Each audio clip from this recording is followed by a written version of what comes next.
Kinetic metal might be one of these products you've loaded up and it just starts making crazy sounds and very adventurous kind of moving textures, and you're like, what am I going to do with this? So I want to break it down and show you a very simple use case scenario.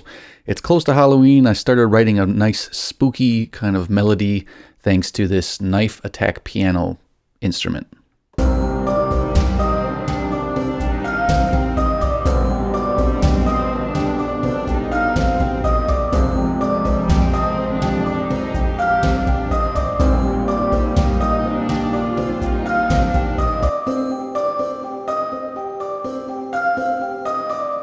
Very inspiring kind of instrument. So what I've done though is kind of modified it a bit.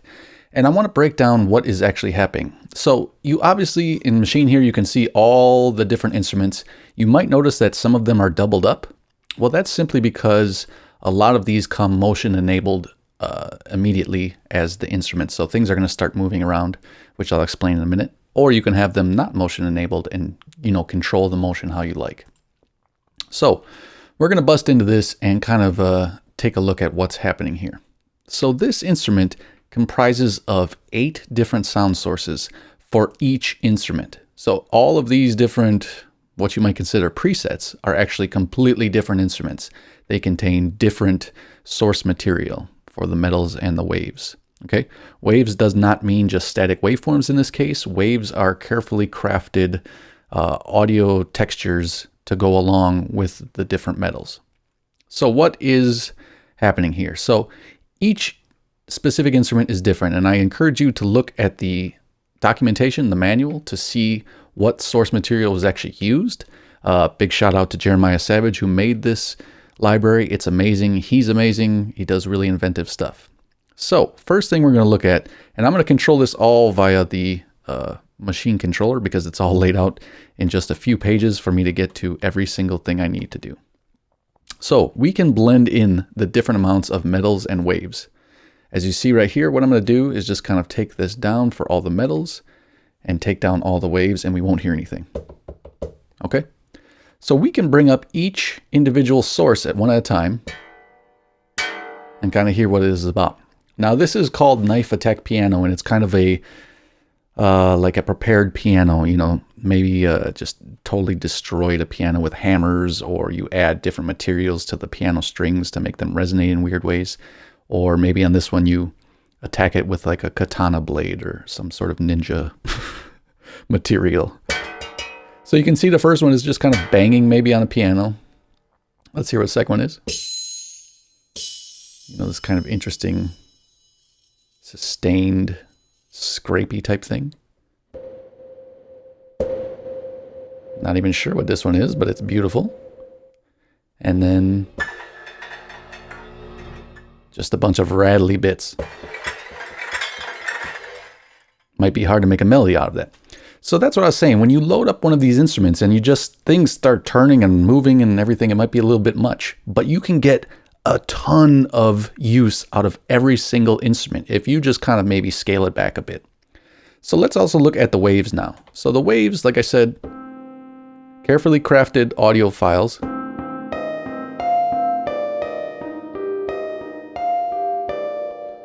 And you can just blend these in. Right? This is gorgeous.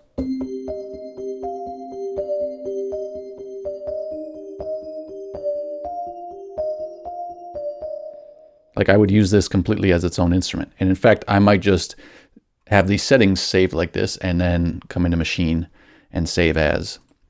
That's the thing too. If you do anything in here and you want to save it as a new instrument, you're going to have to come into either Contact and save the instrument or save it inside of your DAW.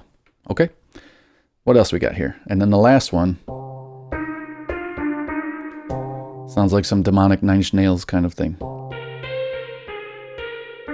Right? Very cool. So start blending these in interesting ways.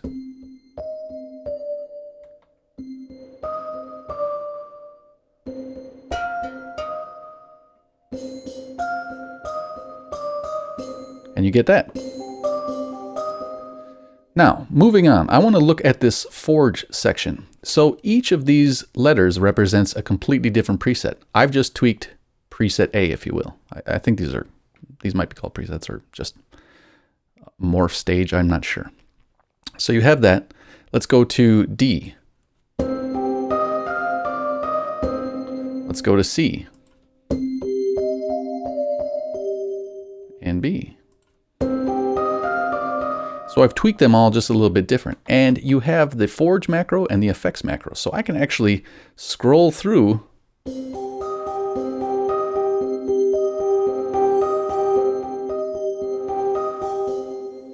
and move through these. Now the same thing is you have an entire effects section. So right now I'm highlighted on the forge. If I click on effects here, I can see my effects section, and you have the same exact thing, 4 different like quadrants that you can blend through. Now, I've already gone and tweaked some of these to how I like it, but let's just see what happens.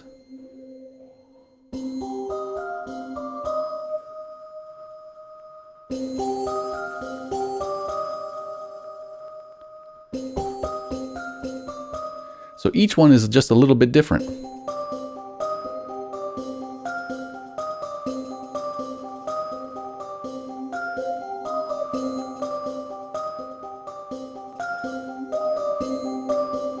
And you can see how inventive you can get inside of your DAW with automating some of this stuff. So again, color is like, these are all under the hood about which, effects are actually coming in. So there might be a bunch of insert effect buses with all sorts of different settings in here that you can look at. But basically EQs like lo-fis and saturators, modulation effects like choruses maybe, and convolution reverbs and delays, etc. So you can get really pretty slick. One cool thing is, like, if you like the sound of a certain spot, you can hold down Option on your keyboard, click it, and then click it here, and it will basically transport. So if you kind of want to take that, what you had here in A, and put it over to B and slightly modify it, you can easily do that. Now, lastly, you have this motion area. So once I click on this, if I turn it on and I start playing, nothing much is happening right now. You want to make sure that these buttons are turned on if you want the motion to occur. And then you have different options for instance, speed here. So let's actually turn up the speed.